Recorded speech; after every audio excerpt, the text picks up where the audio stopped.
In the dim light of a forgotten town, nestled between the crumbling remains of old factories and rusted street lamps, stood an abandoned music hall. Its once grand facade was now cloaked in ivy, and the windows, shattered and dark, whispered secrets of a time long past. Locals spoke in hushed tones of the haunting melody that drifted through the air at twilight, a chilling tune that beckoned the curious and the brave. One evening, driven by a mix of intrigue and skepticism, a young woman named Clara ventured into the heart of the decay. She had heard the stories, how the melody, sweet yet sorrowful, lured people inside only to vanish them into the shadows. Yet the thrill of the unknown was intoxicating, and she felt an inexplicable pull toward the music hall.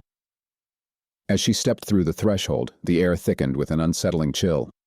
Dust motes danced in the fading light as she wandered deeper into the hall, the floorboards creaking underfoot. Suddenly, the haunting melody floated through the air, soft and ethereal, wrapping around her like a lover's embrace. It was beautiful, almost enchanting, yet a sense of foreboding tugged at her heart. Clara followed the sound, her pulse quickening with each step. It led her to the grand stage, where a tarnished piano sat alone, its keys yellowed and cracked. The melody grew louder, more insistent, as if the piano itself were playing, though no one was there. She approached cautiously, mesmerized by the music. But then, as she reached out to touch the keys, the melody shifted, darkening into a mournful wail that echoed through the hall. The air grew heavy, suffocating, and the shadows around her deepened. Clara felt a presence behind her, cold and unyielding. Panic surged through her veins, and she turned to flee, but the doors slammed shut, sealing her in. The haunting melody swelled, twisting into a cacophony of despair. Figures began to emerge from the shadows, ghostly apparitions of those who had been claimed by the music hall long ago, their faces twisted in agony, mouths frozen in silent screams.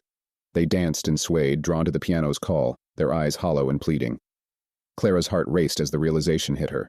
She was not merely a spectator. She was part of the melody now, a note in a haunting symphony that would never end. The music enveloped her, drowning out her screams, pulling her into its depths. In that moment, she understood. The haunting melody was not just a sound.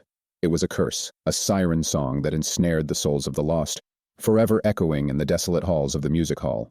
As the last notes faded into the darkness, the piano fell silent once more, and the hall returned to its eerie stillness, waiting for the next curious soul to succumb to its alluring, haunting melody.